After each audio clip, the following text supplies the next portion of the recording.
আমরা যে গণঅভ্যুত্থানটা করলাম এবং গণঅভ্যুত্থানের যে স্বৈরাচারের পতন ঘটালাম, তাহলে এর বিপরীতে আমাদের কার্যক্রমে যদি স্বৈরাচারী প্রবণতা থাকে, আমরা যদি জনগণকে সুশাসন না দিতে পারি, জনগণের অধিকার প্রতিষ্ঠা না করতে পারি, তাহলে মানুষের মধ্যে প্রশ্নবোধক চিহ্ন হবে এবং আমাদের অসচেতন মানুষের কেউ কেউ এই কথাও বলতে পারে আগেরটা ভালো ছিল। সুতরাং আপনাকে এমনভাবে কাজ করতে হবে আপনাকে এবং টিমকে, যাতে মানুষ এই কথা না বলতে পারে। দ্বিতীয়ত বললাম সম্প্রতিকালে, তাহলে পজিশন সুশাসন দেওয়া ছাড়া মিষ্টি কথায় চিড়ে ভেসবে না। এবার আমরা বললাম সম্প্রতিকালে গোপালগঞ্জের এবং মাইলস্টোন দুইটা গুরুত্বপূর্ণ ঘটনা। গোপালগঞ্জের ঘটনা কে না জানে ওইখানে কি পরিস্থিতি, তা আমরা প্রশ্ন করলাম। ওইখানে যাওয়ার আগে নিশ্চয়ই আমরা জানি ওইখানে পতিত শক্তি, তারা আমরা বিবৃতি দিয়েছি একটা সভা সমাবেশের অধিকার নিশ্চিত করা দরকার প্রশাসনের, পুলিশের গাড়ি পোড়ানোর অধিকার কারণ নেই, তারা এই কাজ করছে। কিন্তু কেন বক্তব্য বিবৃতি এমন দলের দিক থেকে দেওয়া হলো যা উস্কানিমূলক, এবং এই দলটি অনেকে মনে করেন আপনার প্রশ্রয় আছে, ওনার সামনে এই কথা বলেছে। সুতরাং এই ধরনের ঘটনা বলি এই সমস্ত জায়গায় সংকট তৈরি করে। শুধু তাই না, পরবর্তীতে যে হত্যা হলো তার ময়না তদন্ত ছাড়া কেন তাদেরকে দাফন কাফন করা হলো, কেন দুইজন উপদেষ্টা যখন গেলেন আমরা পত্রিকায় দেখলাম তারা অনেক কিছু করলেন কিন্তু ওই নিহত হদের বাড়ি গেলেন না। তার মানে মানুষের পারসেপশনটা কি হয়?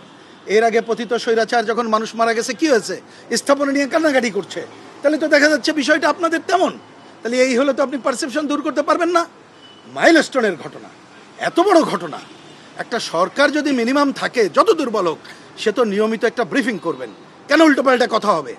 তারপরে কোমলমতি ছাত্ররা, তারা শিক্ষক অভিভাবক যখন বিক্ষোভ করে, কেন ন্যাক্কারজনকভাবে পুলিশি হামলা চলল? সুতরাং এই ঘটনাগুলো আপনাদের সম্পর্কে মোটেই পারসেপশন ভালো করছে না। তাতে করে মানুষ কিন্তু মনে করছে যে এটা সরকার চালাইতে পারছেন না। এইটা কিভাবে দূর করবেন আপনাদের ব্যাপার, আপনারা উপদেষ্টা পরিষদ কিভাবে করবেন এইটা হচ্ছে ব্যাপার।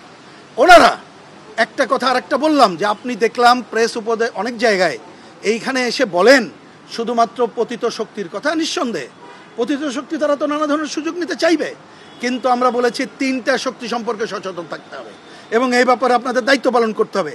একটা হচ্ছে পতিত স্বৈরাচার, তারা যদি আসতে চায় সবাই মিলে মোকাবেলা করতে হবে, কিন্তু দেশের মধ্যে অগণতান্ত্রিক শাসনে বেড়ে ওঠা অপশক্তি আছে, তাদের বিষয়ে সচেতন থাকতে হবে, তাদেরকে প্রশ্রয় দেওয়া চলবে না। যদি মনে হয় প্রশ্রয় দিচ্ছেন সংকট হবে। আর একটা পরিষ্কার করে বলেছি আধিপত্যবাদী এবং সাম্রাজ্যবাদী শক্তি, ওনাকে কংক্রিট বলেছি।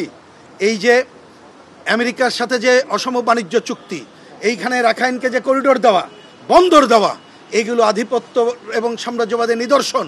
এইগুলো যদি আসে এবং আপনি যদি নীরব থাকেন বা প্রশ্রয় দেন, তাহলে কিন্তু অন্যরা সুযোগ পেয়ে যাবে।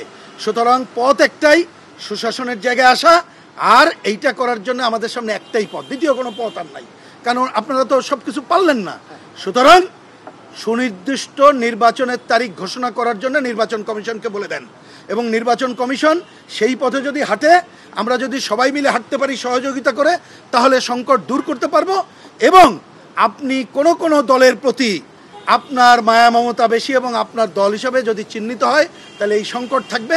আশা করি সেটি করবেন না, এই কথা বলে আসছি। উনি বলেছেন, ধৈর্য ধরে শুনে বলেছেন, আমরা আগামীতে দেখি কি করা যায়।